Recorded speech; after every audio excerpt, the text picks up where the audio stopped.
Atin namang alamin ang mga naging pangyayari sa Estados Unidos ng nakaraang taon. Narito sina Ana Cui, Rosel Feria, Myla Simbulan at NJ de Guzman para sa wrap-up. Bigay-bawi, tawaran at takutan, suyuan at sindakan. Ganyan mailalarawan ang pinagdaanan ng ekonomiya ng US. Sa nagdaang taon, isang salita ang madalas gamiting paglalarawan sa ekonomiya ng United States of America, kawalang katiyakan. Nakaiwas ang bansa sa recession. Dumami ang mga trabaho at nanatiling malakas ang consumer spending. Pero para sa marami, mabigat pa rin sa pakiramdam ang ekonomiya. Lumalawak rin ang agwat sa pagitan ng magandang datos at ng pang-araw-araw na karanasan ng mga mamimili. Kumalma na ang takbo ng inflation mula sa pinakamataas nito sa nakaraang dekada. Pero bagamat bumagal na ang pagtaas ng presyo, hindi pa ito bumababa. Nananatiling mahal pa rin ang groceries, renta, insurance at utilities kumpara sa mga nakaraang taon, kaya kulang pa rin ang ginhawang nararamdaman ng maraming pamilya. Dagdag pa dito ang pressure dulot ng mataas na interest rates. Pinanatili ng Federal Reserve ang matataas na rate upang maiwasang muling sumiklab ang inflation. Nakatulong ito sa pagpapakalma ng presyo ng mga bilihin, pero kapalit naman nito ay naging mas mahal na ang pangungutang. Nananatiling mataas ang mortgage rates kaya marami pa rin ang hindi makabili ng sariling bahay. Ganito rin ang kalagayan ng auto loans, business loans at credit cards. Kaya naman isa ang pabahay sa pinakamalaking hamon ng ekonomiya sa 2025. Limitado ang supply, malakas ang demand, kaya patuloy na mataas ang mga presyo. Bumagal man ang pagtaas ng renta sa ilang lugar, nananatiling malubha ang problema sa affordability sa buong bansa. Lalo na sa mga kabataang Americans na nagpapaliban sa pagbili ng bahay at sa iba pang mahahalagang desisyong pinansyal. Nananatiling kalmado ang job market. Bagamat bumagal ang hiring at may malalaking layoffs sa gobyerno at ilang industriya, wala namang malawakang pagbagsak na nangyari. May pagtaas sa sahod, pero sa maraming kaso, hindi pa rin ito sapat para tapatan ang taas ng mga bilihin. Kasabay nito, patuloy na lumalaki ang utang ng consumers. Mataas pa rin ang balanse sa credit cards at dumarami ang mga delinquenting account, lalo na sa lower income households. Senyales ito na maraming Americans ang pilit na binabanat lang ang budget para makaagapay. Isa pa sa malaking nakaaapekto sa ekonomiya ng 2025 ay ang mga taripa. Pinanatili at sa ilang pagkakataon ay pinalawak pa ng US ang taripa sa mga inaangkat na produkto, partikular na ang mga galing sa China. Para sa mga taga-suporta, ang mga taripang ito ay proteksyon sa domestic manufacturing, pampatibay ng supply chains at upang mabawasan ang pagdepende sa mga dayuhang competitor. Ayon sa White House, dahil sa mga taripa at patakarang pang-industriya, dumami ang namuhunan sa mga factory at infrastruktura sa US. Pero para sa mga kritiko, may kapalit na presyo ang mga patakarang ito. Reklamo ng mga negosyong umaasa sa imported materials, tumaas ang kanilang gastusin dahil sa taripa.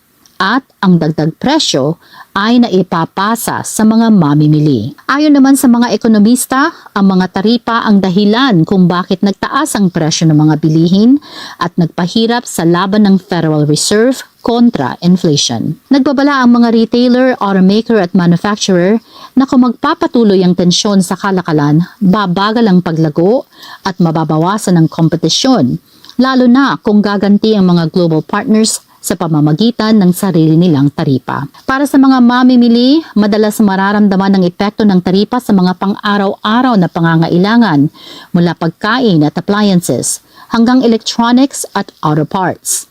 Gayunman, nananatiling positibo ang mensahe ng Washington. Ayon sa White House, matatag ang ekonomiya, nakokontrol ang inflation, at dahil sa mga pangmatagalang pamumuhunan sa produksyon, enerhiya at infrastruktura, muling makababawi ang bansa. Kontra naman dito ang mga kritiko na nagsasabing dahil sa taripa, mataas na interest rates at lumalaking utang, maraming pamilya ang nananatiling nahihirapan.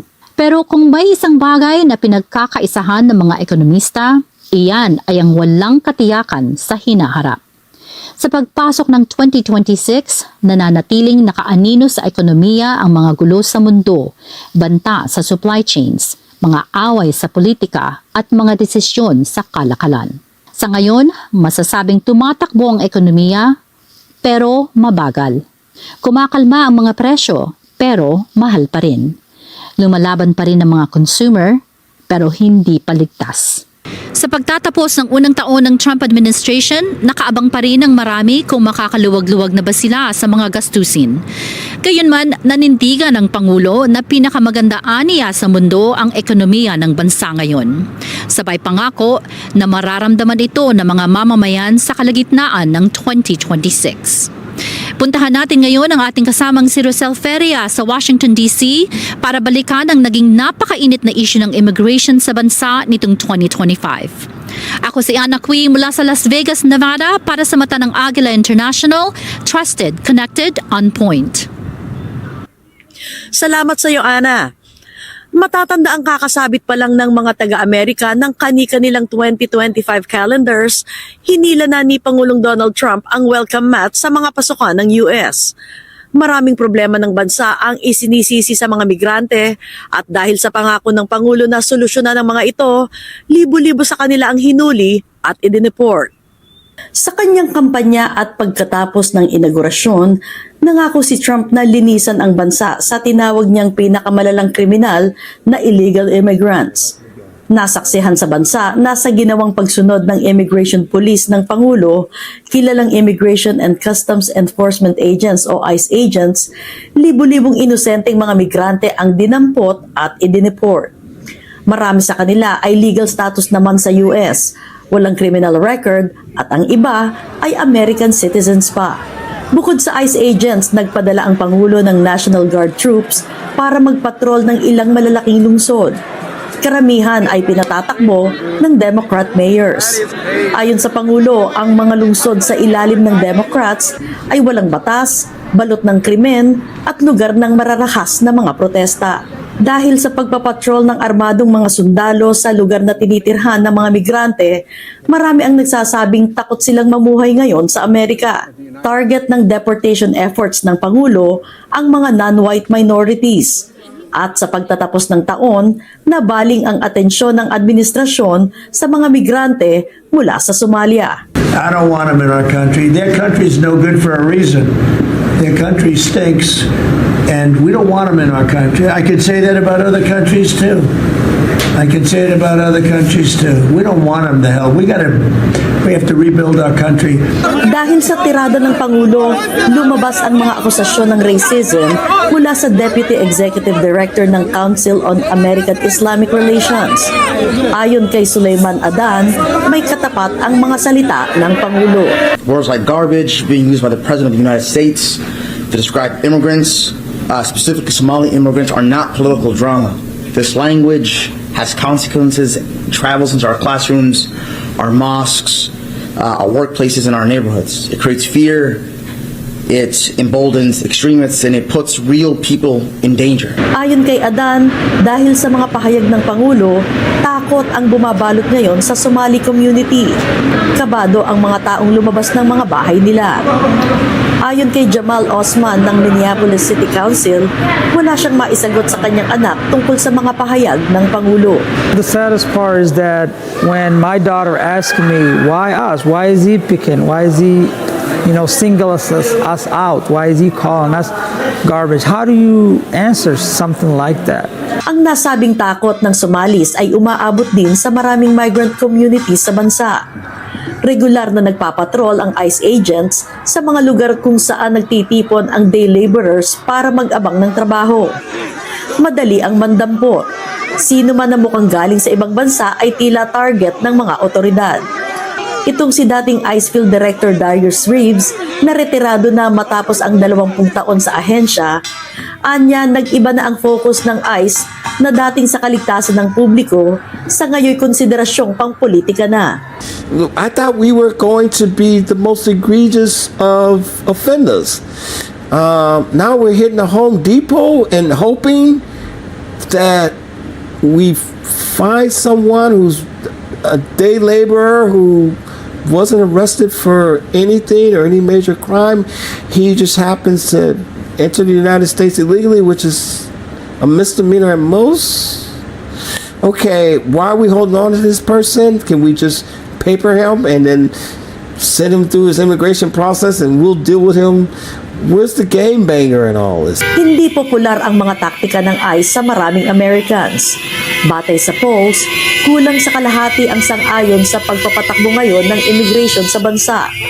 At sa unahan, mga ordinaryong tao, tulad ng mga ito ang nasa lansangan na, hindi lamang para magprotesta kundi para i-alerto ang mga kapitbahay kung may ICE agents na nakakalat. This morning, around 8:30 or so, I saw an attempted abduction of a Hispanic man just down the block right here. 3 ICE cars came around and they stopped this man on the bridge just down there, and then they started accosting him, attempting to put him in their car. I went down there, started recording with my phone and blowing my whistle here to disrupt them, to let people in the area know what was happening. At sa natatanaw na pagpapatindi pa ni Pangulong Trump sa deportasyon ng illegal immigrants at pagtaboy sa mga nagbabalak, mukhang hindi pa handa ang bansa na tumanggap muli ng mga pagod, maralita at inaaping masa ngayong 2026, kontra sa nakasulat sa paanan ng estatwa ni Liberty. Kumustahin natin si Myla Simbulan sa Pennsylvania para silipin ang isa pa sa mga naging kontrobersyal na paglalabas ng mga dokumento sa kasaysayan ng bansa, ang Epstein Files. Ako po si Rosel Feria, Washington DC para sa Mata ng Agila International, trusted, connected, on point. Thank you, Rosal. Sa loob ng ilang taon, ang terminong Epstein Files ay ginamit sa malawak na koleksyon ng Federal Investigative Records kaugnay ni Jeffrey Epstein, ang mayamang financer na inakusang nagpatakbo ng isang sex trafficking operation sangkot ang menor de edad na mga batang babae at makapangyarihang mga kaibigan niya. Kabilang sa nasabing records ay mga panayam, litrato, travel logs, emails at internal law enforcement notes. Marami sa mga ito ay itinago sa publiko nang mamatay si Epstein sa kulungan ng 2019. Matapos ang bipartisan pressure sa Kongreso at panibagong pag-alma ng publiko, inutusan ng Justice Department na umpisahan ilabas ang unclassified Epstein-related materials. Ayon sa mga opisyal, ito ay tungo sa transparency at pagbabalik ng tiwala ng publiko sa mga institusyong inaakusahang nagtatanggol sa makapangyarihan. Pero nang unti-unti nang nilabas ang mga dokumento, mabilis na nagkabangga ang ekspektasyon at realidad. Libo-libong pahinaman ang inirelease, maraming impormasyon ang burado, tinirahan ang mga pangalan, buo-buong talata ang tinanggal. Ilang mga pahina ay halos hindi na mabasa. Dinepensahan ng Justice Department ang mga buradong impormasyon bilang proteksyon nila sa identity sa mga biktima. Kasalukuyang mga investigasyon at lihim ng grand jury. Umayon naman dito ang mga taga-suporta ng mga biktima. Critical nga naman ang privacy. Pero kinwestiyon nila kung sobra na ang paghihigpit ng gobyerno tungkol dito. Idagdag pa sa kontrobersya ang puna ng mga taga-subaybay tungkol sa files na biglang nawala sa public database matapos i-release. Pansamantala lamang daw ito ayon sa Justice Department dahil sa technical at privacy reviews. Pero para sa mga kritiko, halimbawa na naman ito ng mahinang paghawak sa isang kasong dinudumog na ng kawalang tiwala. Isang kritikal na punto ay mga litrato na kasama ang ilang kilalang political figures. Sa isang kaso, may imaheng tinanggal pero biglang ibinalik ng tuligsain ng publiko. Gayunman iginiit ng mga opisyal na ang nasabing desisyon ay walang kinalaman sa pagprotekta sa mga reputasyon. Ito anila ay para maiwasan ang hindi sinasadyang exposure ng mga biktima. Bagay na hindi nagpatahimik sa mga espekulasyon online at sa Kongreso. Inakusahan ng mga mambabatas ng kapwa partido ang Justice Department na hinihila ang paa. May deadlines na hindi inabot pero wala namang parusang ipinataw. Maraming mga ahensya ang nalula matapos madiskubri ang hindi inaasahang dami ng mga dokumento. Milyon-milyong pahina na ang sumakop sa ilang dekada at iba't ibang jurisdiksyon. Pero hindi nagkatotoo ang inasahan ng maraming Americans, ang magkaroon ng malinaw na listahan ng hindi pa kilalang mga sangkot o ang pasabog ng bagong diskubring mga krimen. Sa halip isang pamilyar na imahe ang ipininta ng mga dokumento, si Epstein na isang serial abuser ay nalisensyahan ng yaman, access at kapalpakan ng institusyon. Karamihan sa mga impormasyon ay suporta lang sa unang natuklasan ng mga investigador at mga mamamahayag, hindi panibagong istorya. Gayunman, hindi nito pinatahimik ang sigaw para sa paglalabas ng mas marami pang dokumento. Ayon sa survivors, ang issue ay hindi tungkol sa nai-release ng files, kundi tungkol sa itinatago pa. Para sa kanila, hindi natatapos kay Epstein ang mga pagpapanagot. Mahalagaan nila ang transparency kahit ilang taon na ang dumaan matapos siyang mamatay. Maraming advocacy groups ang humihingi ng independent oversight sa proseso ng pagsusuri. Anila hindi dapat nag-iisang bantay ang Justice Department sa sarili nitong mga kapalpakan. Samantala, naging kritikal ang Epstein file sa politika. Ilang mga politiko ang umakusa sa mga kalaban nila sa pagpapaimbabaw, sumusuporta sa transparency, pero umaalma kapag hindi na. Ilang mga politiko ang umakusa sa mga kalaban nila sa pagpapaimbabaw, sumusuporta sa transparency pero umaalma kapag hindi na komportable ang mga inilalahad. Ginamit naman ng ilan ang issue para tuligsain ng Justice Department at tinawag na magulo ang proseso, mabagal at masyadong maingat. Pero ayon sa mga opisyal, ang paglabas ng sensitibong records kaugnay ng mga kasong pang-aabusong sexual ay masalimuot at hindi anumang pagkakamali dahil sa pagmamadali ay pwedeng makasama uli sa mga biktima. Para sa isang kaso na lumaro sa imahinasyon ng publiko na higit sa isang dekada, dapat sanang nagdala ng kasagutan ng Epstein files. Pero iba ang bitbit nito, isang mas malinaw na tanaw kung paanong nagkakasalu-salubong ang kapangyarihan, paglilihim at pagpapaliban, at kung gaano kahirap makamit ang totoong transparency kahit na ilang taon na ang lumipas nang gawin ang krimen. Ayon sa mga opisyal, mas marami pang mga dokumento kaugnay ni Epstein ang ilalabas sa darating na mga buwan. Gayunman, kung kailan at gaano karami ang buburahin ay hindi pa malinaw. Samantala, patuloy na nananawagan ng survivor groups at mga mambabatas para sa mas malawak na transparency at independent oversight. Balik tayo sa Washington kung saan magbabalik tanaw si NJ de Guzman sa sinabitang bansa nitong nagdaang taon pagdating sa mainit na issue ng gun violence. Ako si Myla Simbulan, Swarthmore, Pennsylvania para sa mata ng Agila International. Trusted, connected, on point. Maraming salamat sa iyo, Myla. Hindi nawala sa mga balita ang tungkol sa gun violence dito sa US nito. Walang araw sa nagdaang 12 buwan na walang naganap na insidente ng marahas na pamamaril. Para sa marami, ang gun violence ay hindi na panibagong pangyayari. Unfortunately, gun violence doesn't care whether you've been shot before. Iyan si Mia Treta, survivor ng dalawang mass shooting sa mga eskwelahan. Ang unay nangyari nung 15 anyos pa lang siya, high school siya noon sa California. Tama ng baril sa sikmura ang tinamo niya sa nasabing insidente. 2 estudyante, kabilang best friend niya ang namatay sa trahedya. At kamakailan lang sa Brown University, nakatakas siya ng walang galos matapos mamaril ang isang lalaki sa classroom na ikinamatay naman ng 2 ring estudyante at ikinasakit ng 9 na iba pa. Batay sa pagtatala, ang bilang ng mga insidenteng tulad nito ay bumababa. 24% ang ginawa ng mass killing sa bansa batay sa isang database na pinatatakbo ng 2 ahensya ng balita. 80 taong nasawi dahil sa mass killings ngayong taon. Pinakamababa ito sa nakaraang 2 dekada. Pero ayon kay Criminology Professor James Densley, huwag magpaloko sa mga numero. Anya, iilan lang talaga ang mass killings bawat taon at kadalasan ay nasa 100 hanggang 200 ang namamatay dahil dito. Ikumpara iyan sa halos 17,000 katao na namatay kada taon dahil sa gun homicides. Ipinunto ni Densley na ang maliit na pagbabago sa bilang ng mga nasawi dahil sa mass killings ay maaaring makitang pagbulusok. Pero anya hindi dapat magkunwaring wala na ang problema. Sang-ayon dito si criminologist James Allen Fox at hindi siya umaasa na bababa pa ang bilang ng mass killing sa taong 2026. May isa pang dahilan sa pagbaba ng bilang ng mga namatay. Iyan ay kung paano rumeresponde ang mga otoridad sa nasabing mga insidente.